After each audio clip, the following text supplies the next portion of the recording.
நமஸ்காரம்.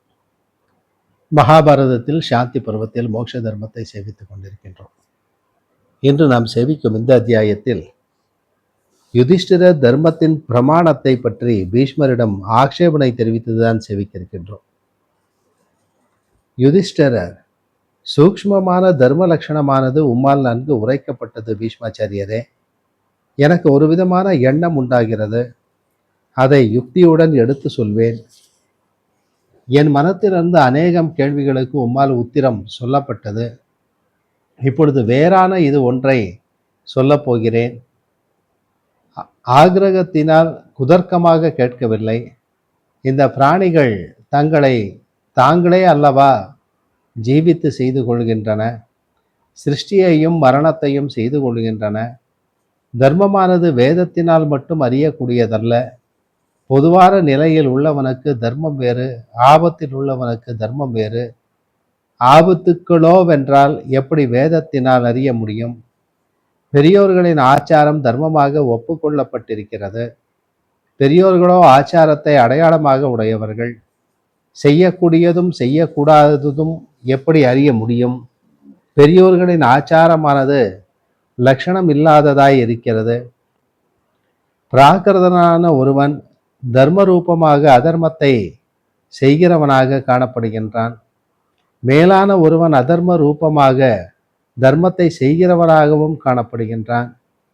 தவிரவும் சாஸ்திர பண்டிதர்களால் இந்த தர்மத்திற்கு பிரமாணமாக சொல்லப்படுகிற வேத வாதங்கள் இந்த உலகத்தில் யுகத்திற்கு தக்கபடி குறைகின்றன என்று நமக்கு கேள்வி. தர்மங்கள் கிருத்த யுகத்தில் வேறு, திரேதா யுகத்தில் வேறு, துவாபர யுகத்தில் வேறு, கலியுகத்தில் வேறு. ஆகையால் தர்மங்கள் சக்திக்கு தக்கபடி செய்யப்பட்டவை போல் இருக்கின்றன. ஆம்நாய வசனம் சத்தியம் என்பது ஜனங்களின் கொள்கை. ஆம்நாயங்களில் இருந்தும் சகல விஷயங்களையும் தெரிவிக்கிற வேதங்கள் வந்தன. அந்த வேதங்கள் எல்லா விஷயத்திலும் பிரமாணமானால் இந்த தர்ம விஷயத்திலும் பிரமாணமாய் இருக்கிறதல்லவா? ஒரு பிரமாணம் மற்றொரு பிரமாணத்தோடு விரோதித்தால் அது எப்படி சாஸ்திரமாகும்? செய்யப்படுகிற தர்மத்தின் நிலைமையானது எப்பொழுது வலியவர்களான துஷ்டர்களால் விகாரத்தை அடையும்படி செய்யப்படுகிறதோ அப்பொழுது அந்த நிலைமையும் நசிக்கிறது. இந்த தர்மத்தை அறியவும் செய்கிறோம். ஒரு கால் அறிகிறதும் இல்லை. சொன்னால் அறியவும் முடியும், அறியவும் முடியாது.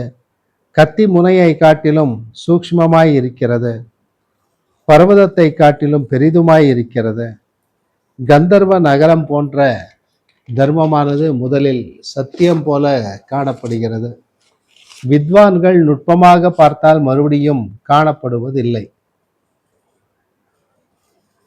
பசுமந்தையின் அருகில் இருக்கிற சிறு குளங்களும் கழனிக்கு பாய்கிற வாய்க்காலும் இருக்கிற மடுக்களும் குறைவது போல ஸ்மிருதியில் சாஸ்வதமாக சொல்லப்பட்ட தர்மமானது மிகவும் குறைவடைந்ததாக காணப்படுவது இல்லை. சிலர் காமத்தினாலும் சிலர் பயத்தினாலும் அப்படியே சில வேறு காரணங்களினாலும் தர்மத்தை செய்கிறார்கள்.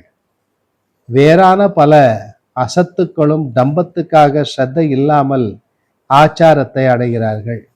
அது விரைவில் தர்மமாகி விடுகிறது.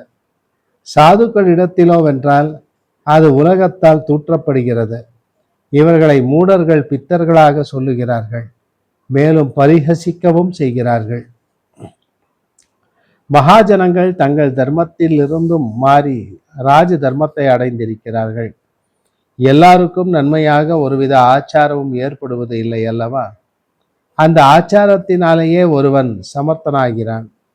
அது மற்றொருவனுக்கு விரோதமாகிறது. அந்த ஆச்சாரம் உள்ளவனே சுபாவத்தினாலேயே எப்பொழுதும் ஒரு விதமாய் இருக்கின்றான்.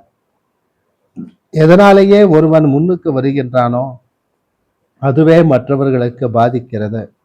ஆகையால் எல்லா ஆச்சாரங்களுக்கும் ஒரே விதமான நிலைமை இல்லை என்று ஊகிக்க வேண்டும். முற்காலத்தில் வித்வான்களால் நெடுங்காலம் அனுஷ்டிக்கப்பட்ட தர்மமானது சொல்லப்பட்டிருக்கிறது. பழமையான அந்த ஆச்சாரத்தினால் சாஸ்வதமான ஒரு மரியாதை ஏற்பட்டிருக்கிறது என்பதோடு இந்த அத்தியாயம் நிறைவு பெறுகிறது. மீண்டும் நாளை சந்திப்போம். நமஸ்காரம்.